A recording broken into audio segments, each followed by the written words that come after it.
মিছিল আর স্লোগানে মুখরিত রাজপথ। দীর্ঘ ৯ বছর পর জামালপুর জেলা বিএনপির সম্মেলনে বাড়তি উচ্ছ্বাস নেতাকর্মীদের।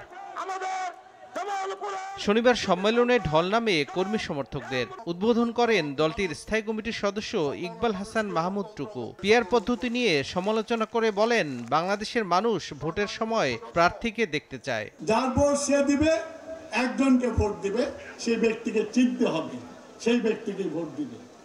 পিআর মানুষ খায়ও না, পরেও না, বিশ্বাসও করে না। এদিকে ৫ বছর পর অনুষ্ঠিত হয় কক্সবাজারের চকরিয়া উপজেলা বিএনপির সম্মেলন। খণ্ড খণ্ড মিছিল নিয়ে চকরিয়া সরকারি বিশ্ববিদ্যালয় মাঠে জড়ো হন নেতাকর্মীরা। দলটির স্থায়ী কমিটির সদস্য সালাউদ্দিন আহমেদ বলেন, পিআর পদ্ধতি দাবি করে কোনো লাভ নেই। সুষ্ঠু নির্বাচন করতে সব রাজনৈতিক দলকে আলোচনায় বসার আহ্বান জানান তিনি। যে সমস্ত ভাইয়েরা, যে সমস্ত রাজনৈতিক দলেরা পিআর করে আপনারা হয়রান পেরেশান হয়ে যাচ্ছেন, আসুন আলাপ আলোচনা করি। আপনাদের কি দাবি দেওয়া আছে সে সমস্ত আমরা শুনবো এবং আমরা গণতন্ত্রকে প্রতিষ্ঠা করব।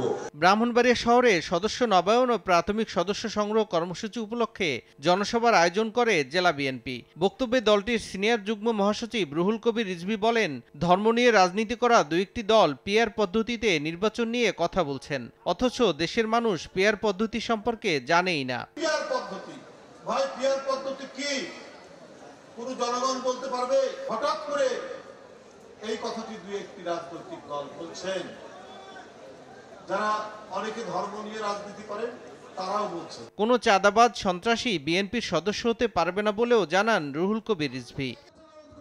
তৌফিক মাহমুদ, সময় সংবাদ।